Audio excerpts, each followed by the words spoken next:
Fireburns. Good morning, Alvin. Well, good morning. Good morning. Good morning, Brother Sobot. Let me say good morning to the EPC family for such a wonderful program that always in the habit of providing information, proper information dissemination to the masses of our people. And let me say good morning to our partisans, well wishes, sympathizers, supporters. I bring you one revolutionary greetings from the Mountain Presiders or the tripartite sections of our party, including the movers, actors, and shakers of the Indomitable Mali Coalition for Democratic Change. A red revolutionary salutes to all of our supporters out there who are listening to this broadcast. Well, I wish that I could speak revolutionarily like you've just done. I've been long time no see. Yeah, we've been around trying to always contribute our little quota. That we have a national responsibility now, given us by His Excellency President George Weah. So sometimes we will be in our little bureaucratic catacomb, trying to do some of these. Bureaucratic catacomb. What do you mean? Our offices that we occupy currently. Okay, I see. So that is a catacomb being placed into that environment in the position to make sure that we achieve all that has been expected to do as part of our responsibility. So we've been around. At the same time, our political and revolutionary antenna is also high, and we are receiving frequencies and signals. Can you imagine? From where? From the political cloud, the political Okay. fee. So we is our obligation, is our responsibility to ensure that we immediately come out to be able to provide some political narratives and put arguments into perspectives and draw a clear analysis that move towards the prospects and development about our country, Liberia, and its citizens. Okay. Now, we'll be looking at specifics regarding President Weah's response to Alexander Cummings. But first, let me inquire from you, on a general note, what is your reading about what's obtaining between President Weah and Cummings with exchange of letters? Well, thank you for that beautiful question, though, Sabo. If you look at the inception of this government under the dynamic and able leadership of Excellency President George Weah, there has been so many political attacks, sponsor attacks, planned attacks, either from the opposition or as well. And so it has always been the situation where people try to engage the governance of this country. Some are doing that in a more constructive way, but others who have parochial interests, diabolical interests, who ought to do that in some sinister motives that are not constructive, motives that are geared toward bringing the country down, tearing the country apart, motives that are very dangerous and unhealthy towards the democratic sustenance of the state and its people. So the situation about Mr. Cummings is one such motive that is clearly moving toward the path of trying to create that situation that will bring down the country, will tear down the democratic gains. You think that's the intent of Cummings? Of course, yes. I mean, if you To can bring down the country? to bring down the country, to tear down the democratic gains, to try to subvert the democratic tenets that this government, the excellency leadership, has been able to demonstrate over the period of time. And that's why they have tried every means possible to be able to sponsor, some dangerous political attacks on the government. They've been trying to use some established touches and political surrogates across the beltway of our national political corridors. But again, President, we are looking at his his emergence into the political landscape of our country has been somebody who has been tested, democratically proven in terms of his track record and credential across the governance infrastructure of this country. So he has been very unshaken. He has been unbending and wavering in these kind of endeavors.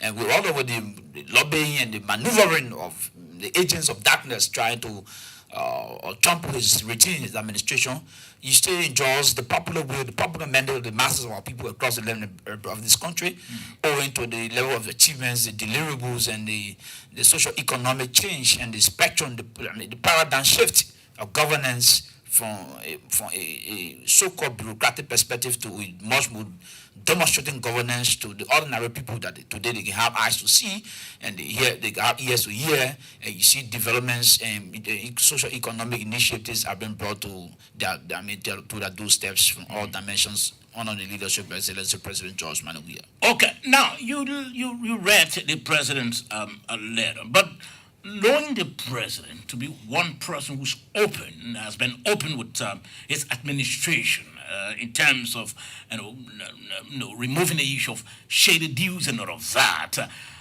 why do you think Cummings, who knowing the president to be an open president and open with his administration, who want to write the president an open letter?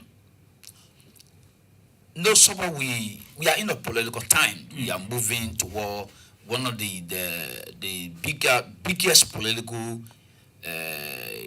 dispensations, moving towards 2023. So you get to realize that when political times are approaching, you see politicians using these kind of tactics to try to seek attention, to try to get relevance, to try to get prominence at the expense of people with higher political morale, at the expense of people with higher political pedigree. So Alexander Cummings, if you look at Alexander Cummings on the political map, if you were to locate him now, he is a Desmond, political Desmond that does not have the requisite democratic credential in terms of the population, in terms of the popularity, in terms of the marketability, in terms of somebody who has been people-centered driven, somebody who has been accepted. Even back to 2017 general presidential elections, you can realize that he came with 7%.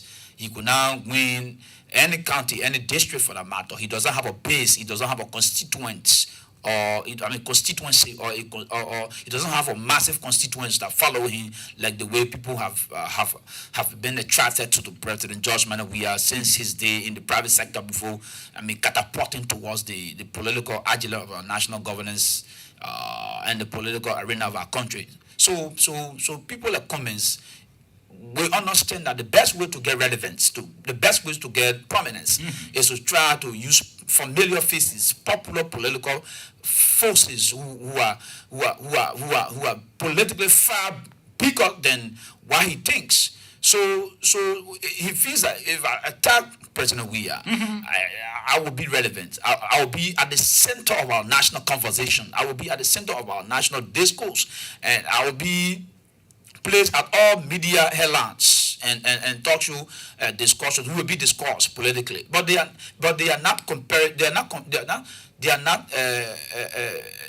not equal politically. So that's why when you listen to the president and you read the president's letter very succinctly, he was very clear that you have the option as a president of this country. I have created an enabling environment for oppositions. You can remember the economic dialogue that the president organized, where oppositions were called to give their perspectives and opinions. And not only that, even prior to the June 7 protests, where President George Manawiya called on the opposition politicians to have a dialogue, to have a conversation about the national, the socio-economic well-being of the country, and so President Weah has solicited the opinions and views of opposition leaders in a much more open manner that have brought together opposition across the political landscape of our country. For Cummings to have chosen to write letter instead of using the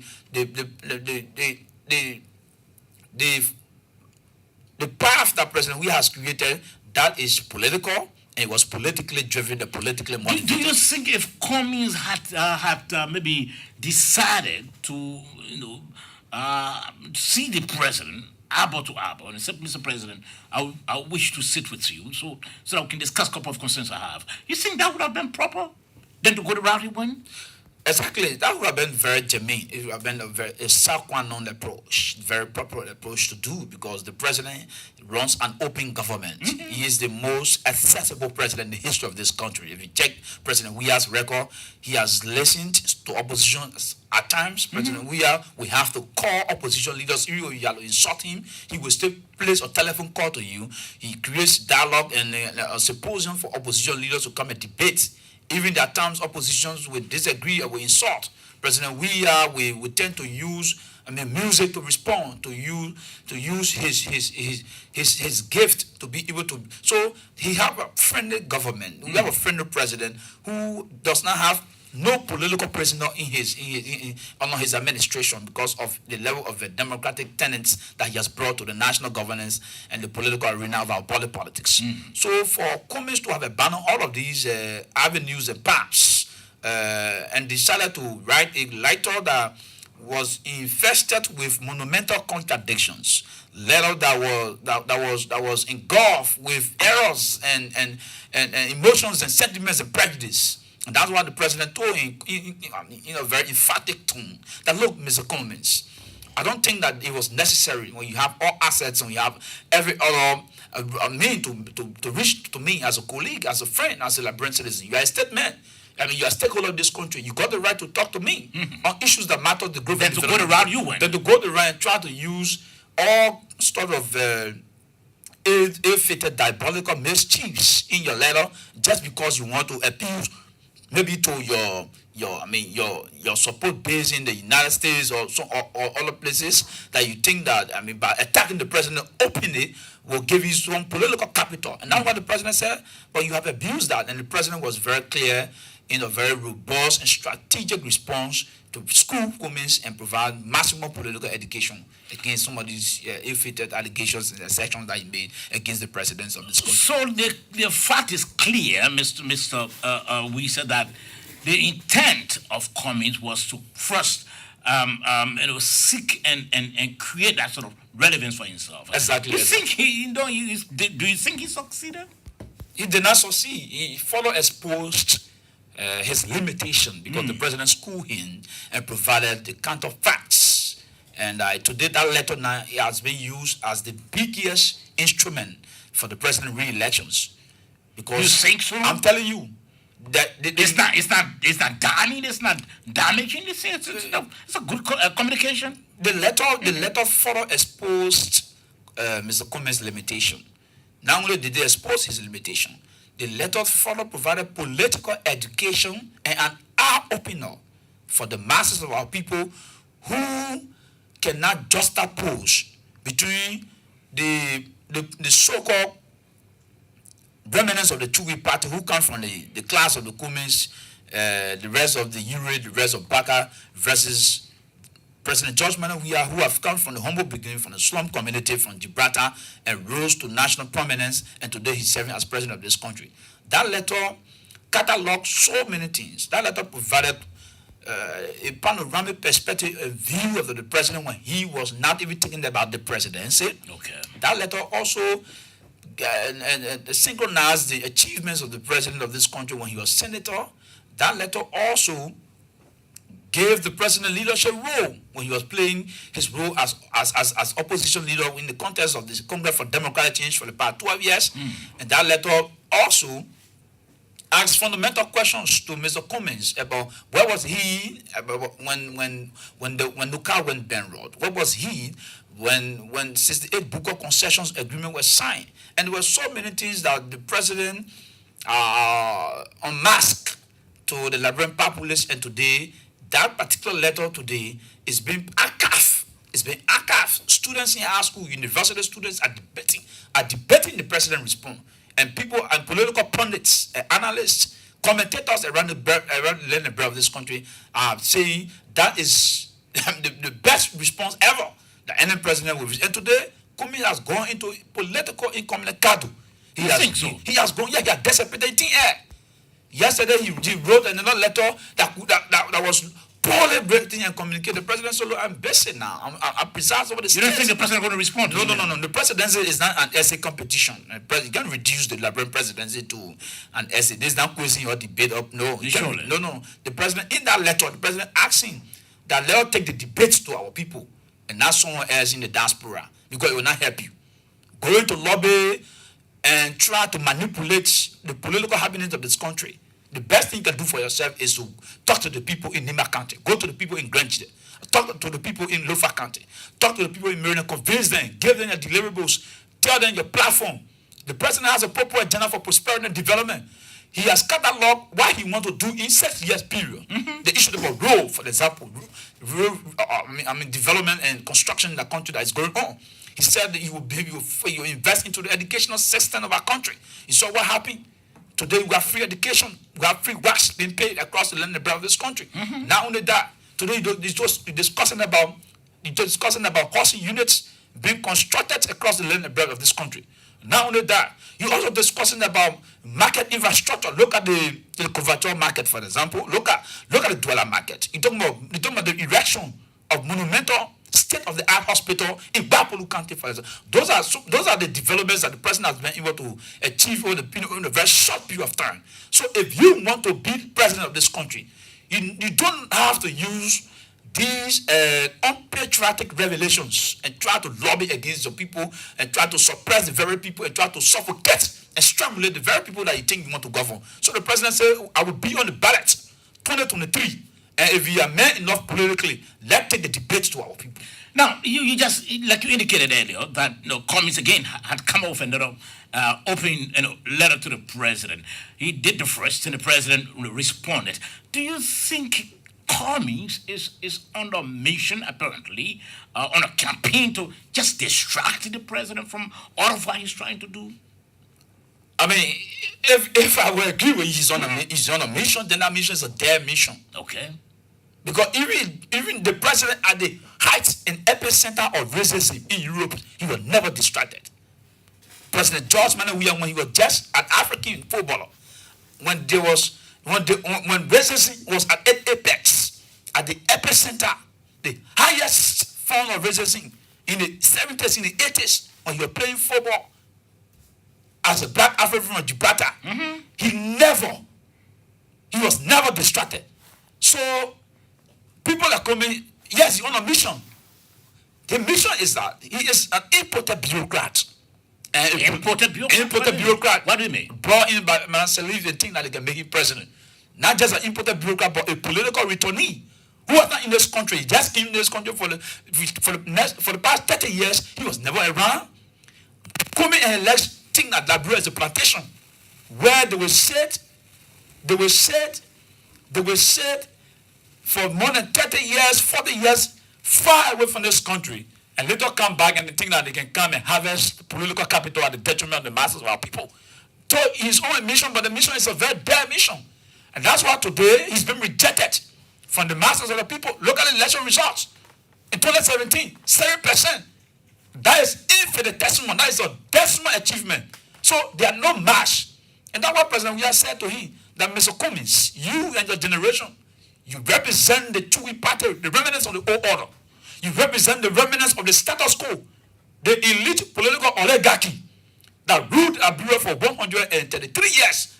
While you and your generation did not do, that's what we are doing. People are off from Gibraltar, the slums and ghettos from Clarendon, from Nuclear, from West Point. So it is no crime for us to bring free education to the masses of our people. There's no crime to say let the road in Nima County, let's build a road connecting Grange. There's no crime to do that. They connect the road between Maryland and Liberty. Let's take the road to Lofa County. There's no crime. Our people deserve better in the 21st century. So people like Cummings and their legs, the aristocrats, and their false political impression, they're angry. Okay. You're listening to the SMS rated on your BC 99.9 and other frequencies across Liberia. Our studio guest is Mr. Alvin Wesseh. Mr. Wesseh is the spokesperson, the official spokesperson. I haven't yet opened the lines, and I see my lines are blinking already. Mr. Wesseh is the official spokesperson of the Revolutionary National Youth League of the ruling CDC. Now, what do you think, and how do you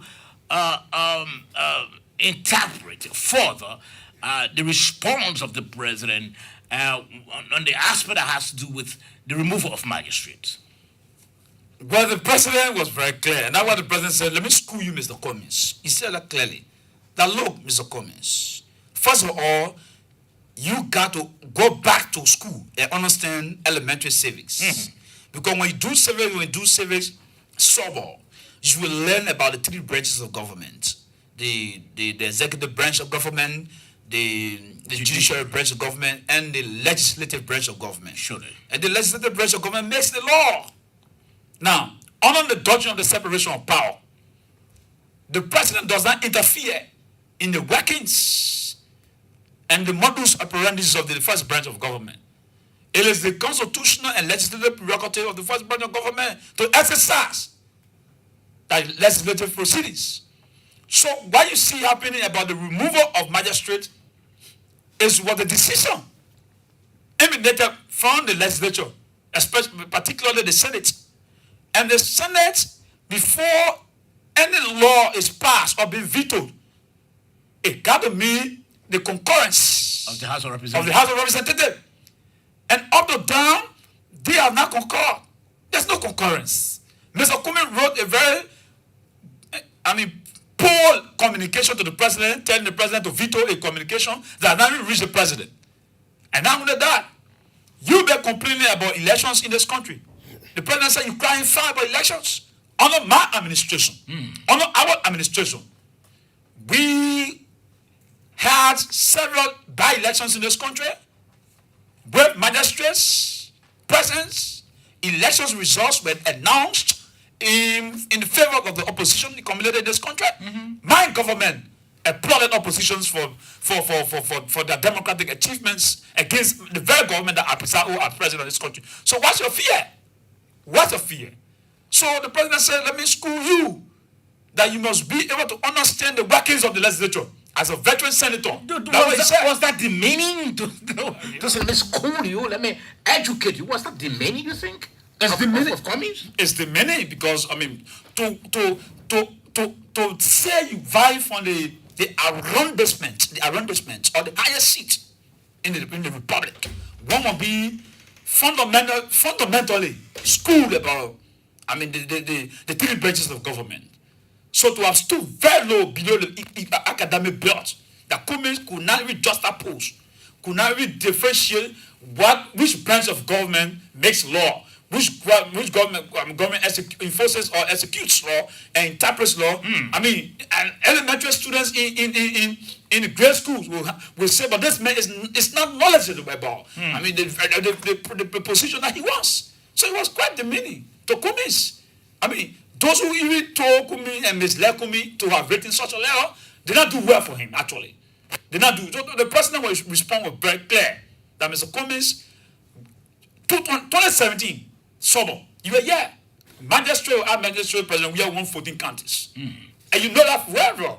So whether you replace magistrates or you don't replace or you retain or maintain the magistrates, President Weah has another 6-year mandate, owing to the kind of workings and the achievements and the development initiatives and projects and all over this country that's going on. I think the Liberian people are not conscious. The people's eyes are open to real-time development more than the records of the 70s where you think that Beck or Red can solve the problem. No. Beck or Red will outroll to your village, to your town. It's not important. Surely. Beck or Red will have free education to make it independent, to make wise decisions. It's not important. Any Beck or Red, you talk about bread and butter, any bread and butter that does not give you electricity to connect your capital cities, to make you see at night, to make students to study, that Beck or Red, you should be rejected. So the people are clear. Okay, now, so one other concerns that Cummings had also in his communication that the president also responded to was the issue of the three officials of government who were sanctioned quite recently by the United States government. What's your reading? How do you interpret? How did you understand the president's response? Because comments were saying, dismiss them. Yeah, me. So the president said to Mr. Cummings that, look, you don't have to tell me that. As the president of the Republic of Liberia, I have taken a maximum political will. The first thing when I heard that, what I did as a president was to immediately call for the suspension of the three government officials. And the president did that. We expect people like Cummings to be applauding the president for exercising maximum political will. Instead, Cummings is trying to play the hypocritical aspect, which is he's trying to dictate to the presidency, instruct the presidency. Who is he to instruct and dictate to the presidency? Not only that, but he fails to understand that these people honor our Liberian laws according to the national jurisprudence of our country. They have what they call the rights to they have the Miranda rights, the right to due process. Due process is a fundamental precept under our national jurisprudence. You cannot condemn the man or woman when he or she is not being heard. The law says in our average system of criminal justice, the alleged culprit or the suspect must be brought before the court of law. Or they remain innocent until proven guilty. Yeah, because they remain innocent until proven guilty. Surely. You must provide evidence beyond all reasonable doubt. You must provide not just the physical evidence, you must not just provide the empirical evidence, scientific, but you must also provide circumstantial evidence. We're not running a jungle justice in our country. We're not running a junta or Janjaweed or Malaysian government. Well, if an individual is alleged of corruption, automatically thrown in behind bar. This is not the country we're running. And the president told Cummings that, don't Cummings, this is not the days of Pedro de Centra, where people use arcane laws to try to use exponent of might instead of exponent of right. Now, do you think it was more detailed on the part of the president in that response by reminding Cummings of the due process that he went through when his colleagues accused him of tampering with that framework document? That's where I was going. The president said to Cummings, Cummings, honor our government. You enjoy due process in this country. But in your political desperation for power, little known Cummings, in your political desperation for power, in your little party, when you try to superimpose yourself on your colleagues in the CPP, the defunct CPP, the disintegrated CPP, the dead political, in fact, the late CPP, when you try to impose yourself on the late CPP. So CPP has been buried? It has been buried politically. There will be no autopsy report on the CPP remains. I can guarantee you that. The police is not contemplating doing that? No, we will not call for any forensic pathologist. There will be no autopsy report on CPP remains. It's buried already and buried 6 feet. So why did they bury the CPP? Can we absorb the body? So the president said, you were authoring and fingering your ambitious framework document. Okay. But in the midst of that, you were given opportunity to be heard. You were given your Marana rights, your right to a counselor, your right to appear in court, your right to defend yourself before the court of law. So if you were given that same right, you were given that right because you are a Liberian citizen. Equally so, you must be able to equally, in the country of equal citizenship, constitutional and legal rights are not only meant for opposition. Okay. So if you're in government, you also have the right as a Liberian citizen under our law. Surely. So give the rest of the people, the Tuareg and Seaforce the opportunity. And that's why in the president's ran out in response, if you listen to it, he said even the U.S. ambassador said that you guys as a government must continue the investigation for using the Liberian law and to continue to also go through the legal process and investigation, all of that. So for Cummings to have enjoyed what we call due process, he went to court. Nobody jailed Cummings, Nobody asked for Kumi removal as tenant of the Alternative National Congress. Nobody forcibly told Kumi that he should step down. Nobody told Kumi to resign. He went to court and he was exonerated. He was vindicated according to the results, according to the report. So why can't Kumi give other people the right? Also, if it is for opposition, then it is okay. The law will work. But if it is about government officials or additional Liberians in the country of equal citizenship, according to the Magna Carta or the Constitution of the Republic of Liberia, it said the law is blind. Justice should not be selective. Justice should not be discriminative. Justice should not only be for individuals; it should be for all. So injustice to one is injustice to all. We must be able to dispense justice irrespective of our religion, irrespective of our tribe, irrespective of our tradition, our social status. So the president told Mr. Cummins that we will give these Liberians the opportunity to go and vindicate themselves in the court of law. Now, the Cummins was also concerned, and I think the president also responded in a more, radical way. Cummins was concerned about the president condemning Representative Solomon George after my own namesake, after he made some assertions, said the president needed to do that. But the president, in response, pushed back on Cummins relative to the issue of the conduct of Yeke Koriba. How do you see that? So Cummins have been very deceptive, and that's why the president was very clear that you are asking me to condemn Mr. Solomon George because he made a remark that if you were police director, you would have arrested him. And the president said, Mr. Cummins, in the history of the political and revolutionary culture of the Martyr Congress for Democratic Change, by extension the Coalition for Democratic Change, I, as founding father of the Blue Revolution, we have disciplined most of our cadres and our supporters, including your chairman who sold the ANC to you. Asked him that when our issues must stand in the public domain and the public space is to fundamentally give my perspective as founding father and founding father figure of the Blue Revolution. I have now reneged on that responsibility because I'm a symbolism of peace, tranquility, and national leadership across the land of this country. As peace ambassador, UNICEF Guru ambassador, the history. So I do not support violence. I do not support anarchy. I do not support any alteration that will create havoc and threaten the political stability of this country. So you do not have to tell me that because I have already, called the attention to Representative Solomon George and my party has called into order. But do you have the moral rectitude and the moral credential? That was the question, President. We asked Mr. Cummins.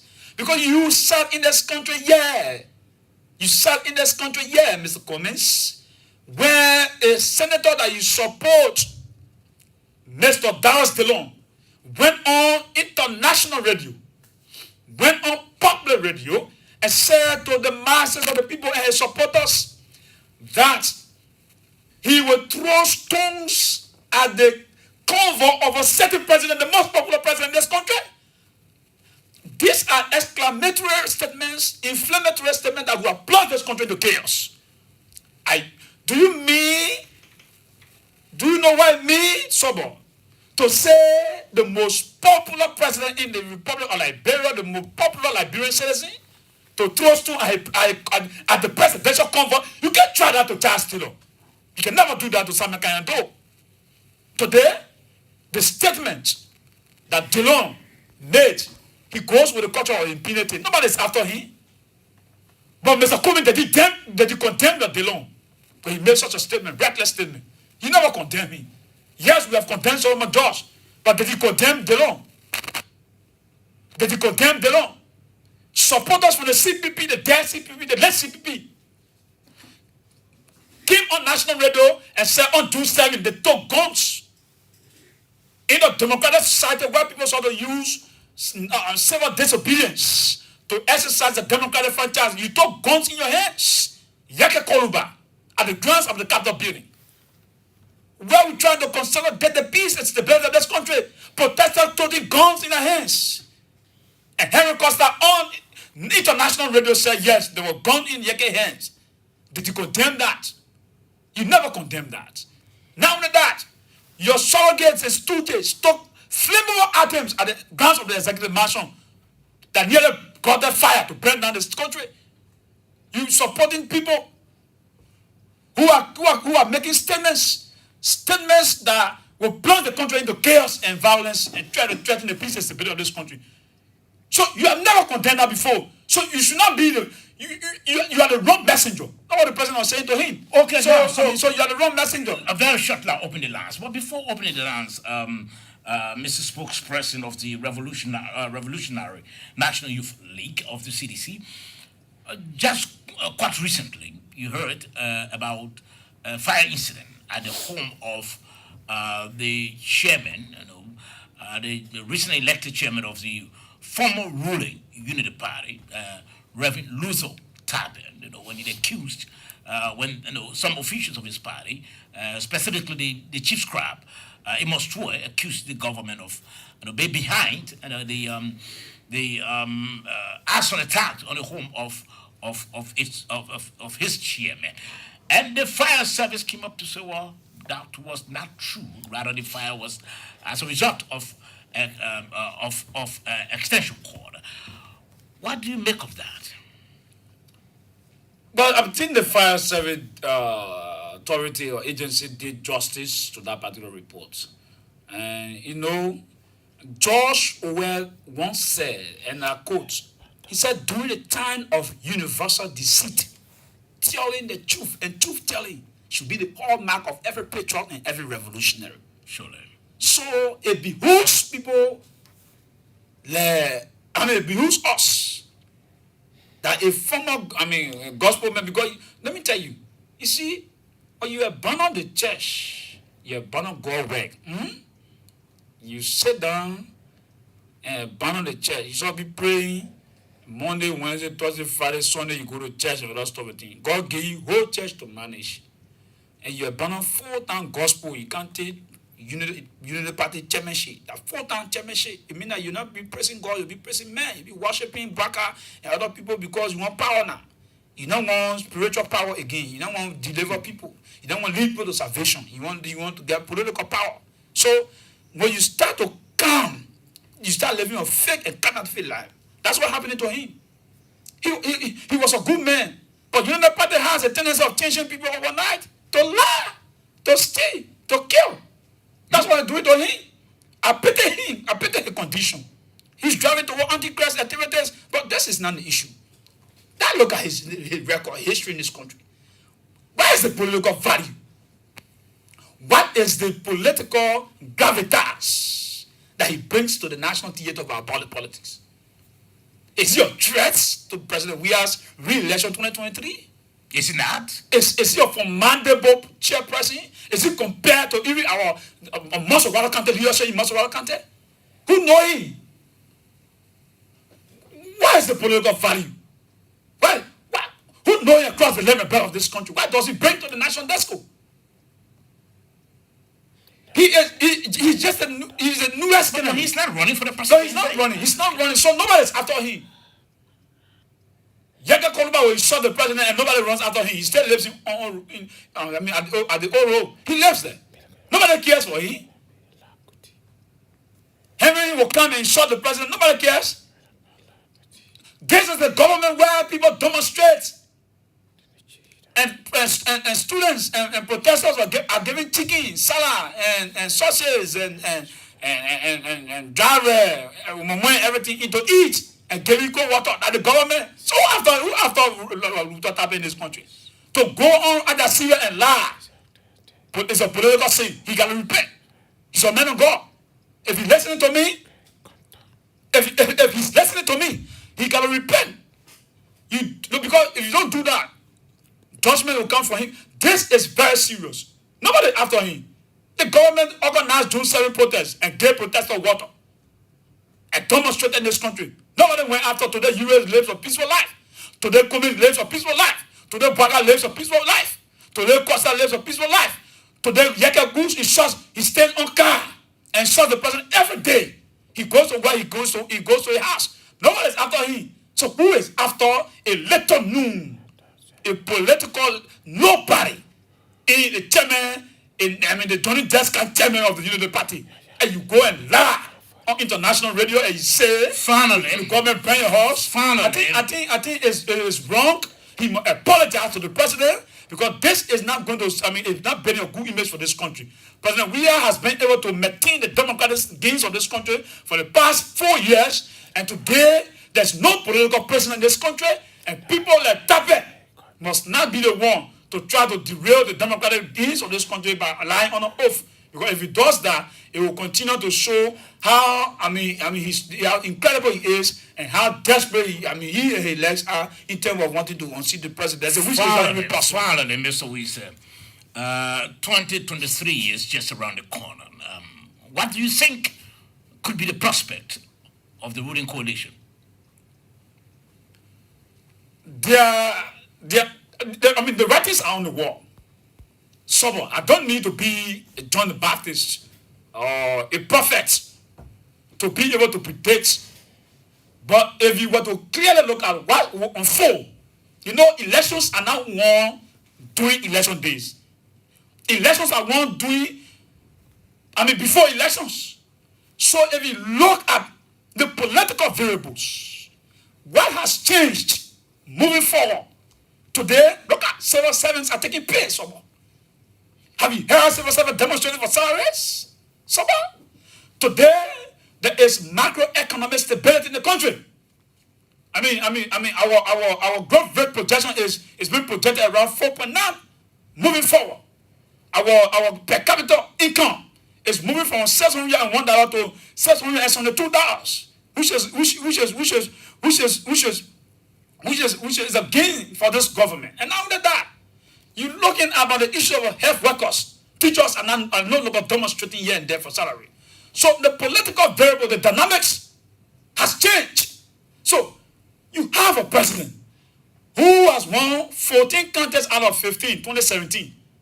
And just recently, Lofa County has fallen thanks to the magnanimous and generous people of Lofa County, hospitable people of Lofa County, for being able to understand what it means to take road from all the way, around Bond to Foya, what it means to take road, Vajima, and even to power quota in Foya, and to have a gigantic, town hall, and across the 11 block of this country. So if you look at the race, I don't see a competitor.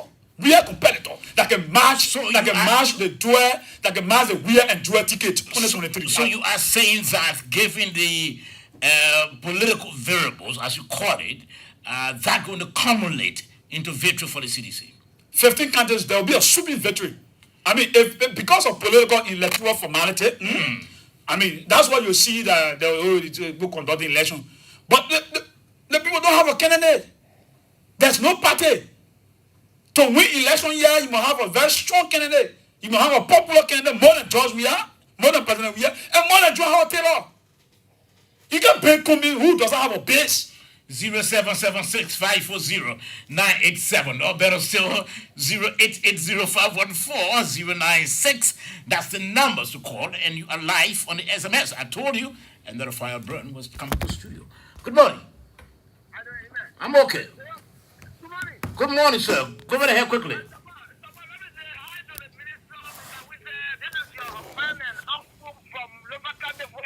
This morning.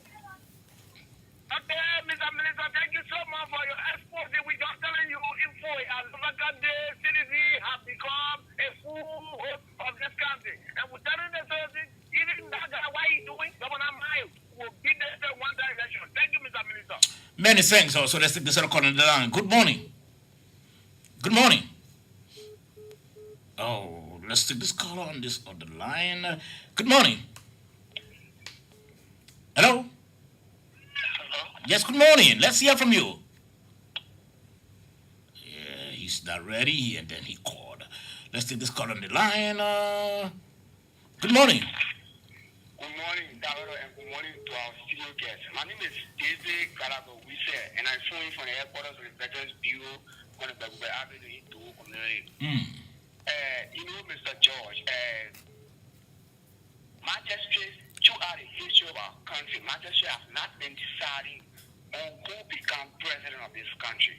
They have been elaborating people. During the 2017 election, for example, 95% of the Laban decided and agreed that President George Manuel Weah becomes the president of this country, and that was irreversible. President Weah again won a clear and clean victory when he was elected to the Senate, defeating the then president's son. You know, this president has no history of manipulating election results in this country.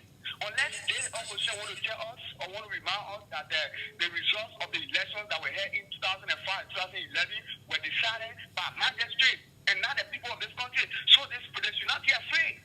Even the magistrate are changed, plus and minus the magistrate, like the minister said, President George Manuel Weah is going to defeat them and will beat them flat. Okay. Many thanks. Many thanks. Good morning. Good morning, Mr. Good morning. Good morning, sir. Let's hear from you quickly. Yeah, this is the Ishmael Ali James MRU, and I'm calling you from Nigeria. Okay. Thank you so much, man. I've been listening to our studio guy this morning. Thank you. You know, sometimes don't be dwelling much on the Kumi issue. They try to do what can bring this country forward. But you know, Kumi is, you want to be, you have to start from somewhere. The job is a president, you know, what they are saying. You will be somebody strong that can be Weah down. But to be Weah now, it's not an easy task. So thank you so much. Many thanks also. Let's take this call on the line. Good morning. Yeah, good morning, Sir George. Yes, sir. Thank you. William, you will propose the center. Right now, the gentleman left. Let's hear from you. On to our spokesman, President Alvin Wesseh. He has said it all, Mr. George. You know that he said this morning, Mr. Kumi, I don't want him to believe it or not. The golden rules here do the color as the Wesseh do to you. This man, I want to enjoy our prophet. You want to go and lie on him, what he said. And you want to go, so you tell him that other people that will lie on that, they will lie on that, they will not go to court. Because it's the opposition, and this is not correct for our country. And this way, you can't compare him to President Weah. He's on that journey, just come. Okay. You made your point already. Let's take this call on the line. Good morning. Yeah, good morning, Soba. Yes, sir.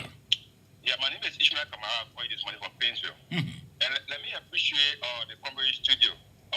Humble Wesseh, thank you this morning for the expansion on national issue. But then, I just want to say this quickly, like the last few words from Honorable Mayor Moff, that the people don't have a candidate.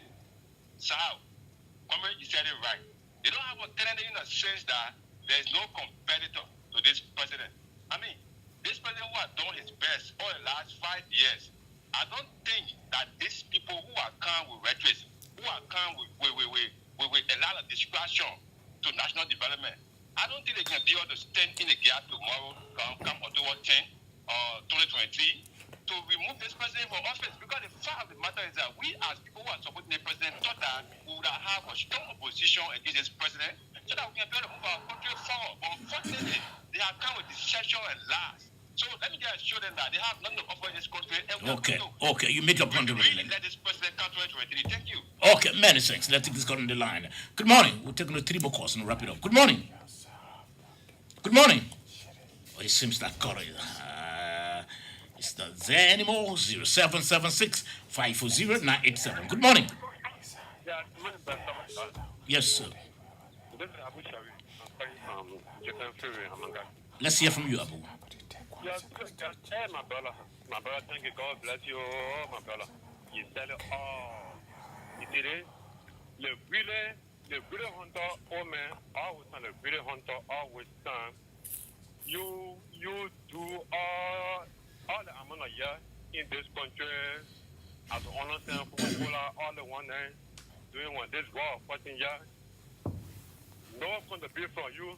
That the output and the nothing but I don't know the problem.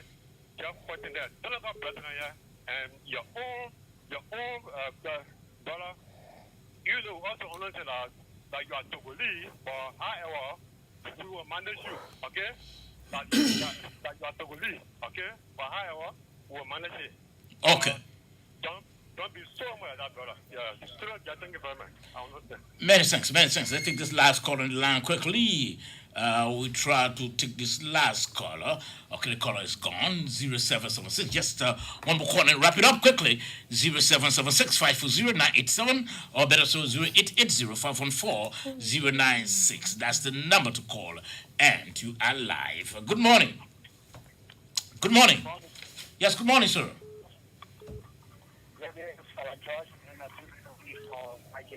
Okay.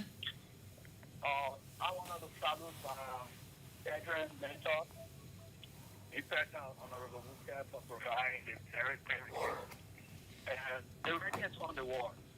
There are just few reasons that come forward from the city. President John, we have a massive CDC, those politicians. One, on the ANC, we're not going to choose our country with a person who have a less salary that they are struggling with. And secondly, a person that has come openly to tell us that yes, indeed, he's a budget program. We're not going to give him a retired job. So I salute my mentor, Minister Alvin Wesseh. Thank you. Many thanks. Okay, let's hear from you, Alvin. Your parting comment, if you wish to respond, or your parting comments. Well, thank you. The callers have said it all, and I would like to extend our revolutionary, greetings to them again for their courage. If we were to open the line from now to tomorrow, there will be a titanic list of commendations toward the presidents of this country, owing to his deliverables and level of interventions he's been able to make across the land of this country. So the Baka and Yombli TK is weak. Kumin doesn't have a Kennedy. You say, and the Manda and wedding Christian. So the guys represent this poor system that looted and pillaged this country. You've been a liability and parasite on this country for the past 40 years. Joseph Imambaka are speaking to you. So you think the people who rejected you 2017, you didn't know they are all there or they are forgotten? And what are you thinking about? You don't even fit for the presidency. How do you campaign across the land of this country? That one will say there will be a first round. This will be a first landslide, unprecedented sweeping victory. First round victory in this country. That will happen. The only country Why are you so upbeat? I'm telling you that you think the people are going to reject a man that is taking round international role, paving it. You think they will reject such a human being? You think there was somebody who will say, I will build? You think the people are going to reject somebody who will build the Japan Freeway and building the road right to ERWA to Rayla? You think people are going to reject that kind of person? You think the people are going to reject somebody who have already procured all other means possible to build the road between Nima County and that of Grand Jida? You think the people are prepared to reject him? The people are not prepared to reject someone who is building housing units, who is sustaining the free tuition and WASP policy. The people are not prepared to reject someone who builds hospitals, the 14 medical hospital, the Bapon hospital, for example, and the person who is connecting all of the capital cities with electricity, versus people who come in with promises. So the debate is about tangibles. Okay, many thanks, Mr. Wesseh. Thank you. We appreciate your time. Thank you. Alvin C. Wesseh. Wesseh is the spokesperson of the Revolutionary National Youth League of the ruling coalition. We really appreciate your time. Thank you for taking time off a busy schedule. The lines are still, people are still calling in. But thank you for taking time off a busy schedule to appear on the program this morning. Thank you so much. I appreciate that. I hope we come back again to be able to discuss more of the issue that has to do with the governance of the states and the masses of our people. Let me give President Weah a rare revolutionary salute. And Kumi has been there in that letter. President Weah, you are preserving the state, 4.5 million population, and you are busy. Kumi now is now you are giving your political pute and political jumbote. You don't have to reply. Okay, I see you. I see you, Alvin C. Wesseh. Well, this just how I go home on this presentation of the SMS. The entire team, my producer, my indefatigable, the lawsuits and hard working. That's the man Melvin Stewart. Also, Anthony Williams have been on the camera on behalf of the three of them. On behalf of the three of us. Saba George is my name. Listen now, there's no second chance.